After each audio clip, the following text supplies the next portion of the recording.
Now, our environment is inundated with evidence. We happen to get round to testing, let's say, Newton's law of gravity about 300 years ago. But the evidence that we used to do that was falling down on every square meter of the Earth for billions of years before that, and will continue to fall for billions of years afterwards. And the same is true for all the other sciences. As far as we know, evidence to discover the most fundamental truths of all the sciences is here just for the taking, on our planet. Our location is saturated with evidence and also with matter and energy. Out in intergalactic space, those three prerequisites for the open-ended creation of knowledge are at their lowest possible supply. As I said, it's empty, it's cold, and it's dark out there. Or is it?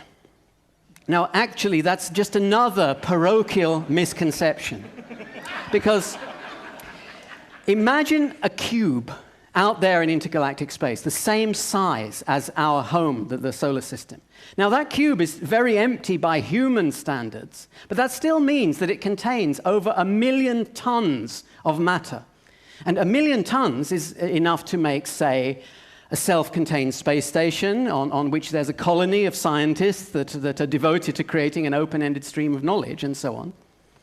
Now, it's way beyond present technology to even gather the hydrogen from intergalactic space and form it into other elements and so on. But the thing is, in a comprehensible universe, if something isn't forbidden by the laws of physics, then what could possibly prevent us from doing it other than knowing how? In other words, it's a matter of knowledge, not resources. And the same, well, if we could do that, we'd automatically have an energy supply because this transmutation would be a fusion reactor.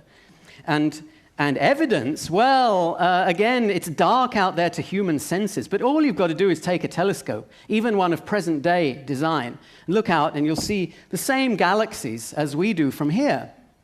And with a more powerful telescope, you'll be able to see stars and planets in those galaxies. You'll be able to do astrophysics and learn the laws of physics. And locally there, you could build particle accelerators and learn elementary particle physics and chemistry and so on. Probably the hardest science to do would be biology field trips, because it would take several 100 million years to get to the nearest life-bearing planet and back. But I have to tell you, and sorry, Richard, but I never did like biology field trips much. And I think we can just about make do with one every few 100 million years.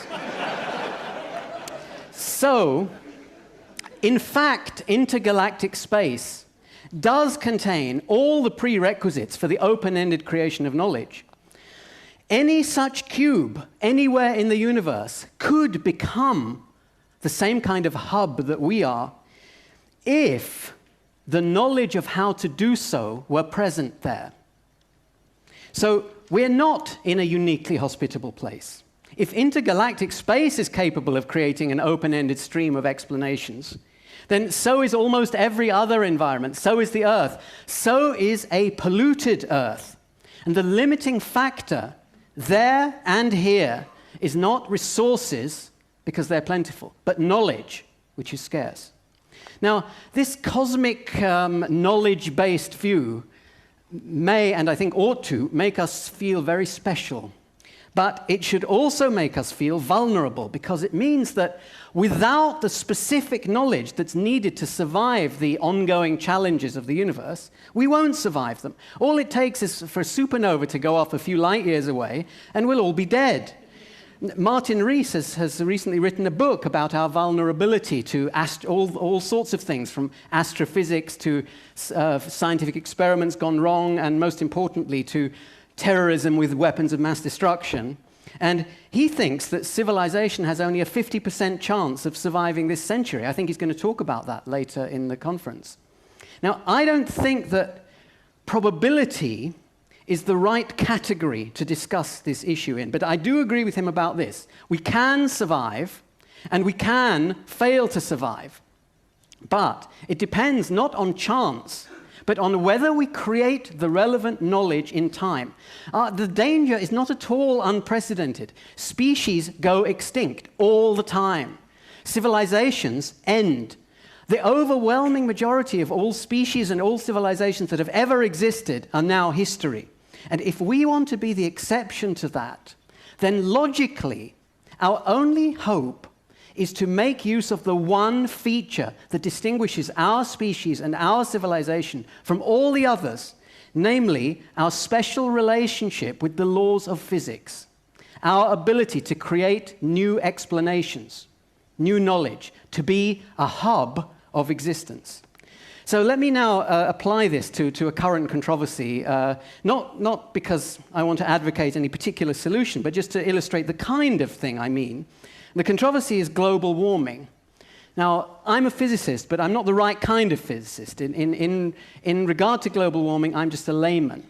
And the rational thing for a layman to do is to take seriously the prevailing scientific theory.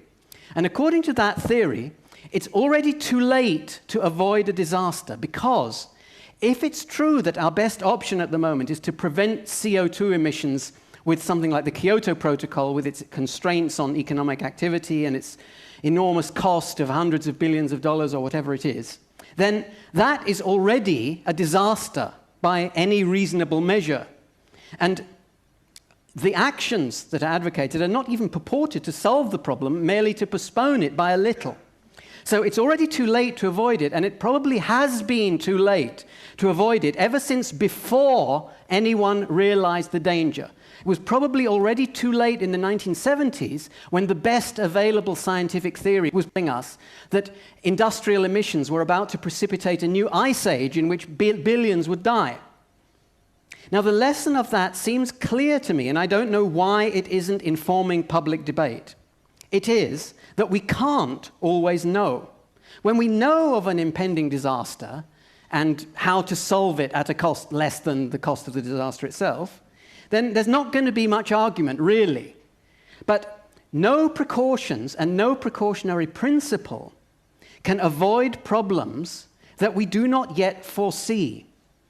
Hence, we need a stance of problem fixing, not just problem avoidance. And it's true that an ounce of prevention equals a pound of cure, but that's only if we know what to prevent. If you've been punched on the nose, then the science of medicine does not consist of teaching you how to avoid punches. If medical science stopped seeking cures and concentrated on prevention only, then it would achieve very little of either. So the world is buzzing at the moment with plans to force reductions in gas emissions at all costs. It ought to be buzzing with plans to reduce the temperature and with plans to live at the higher temperature. And not at all costs, but efficiently and cheaply. And some such plans exist, things like swarms of mirrors in space to deflect the sunlight away and encouraging aquatic organisms to eat more carbon dioxide. At the moment, these things are fringe research. They're not central to the human effort to face this problem or problems in general. And with problems that we are not aware of yet, the ability to put right, not the sheer good luck of avoiding indefinitely, is our only hope, not just of solving problems, but of survival. So, take 2 stone tablets and carve on them, on one of them, carve, problems are soluble. And on the other one, carve, problems are inevitable. Thank you.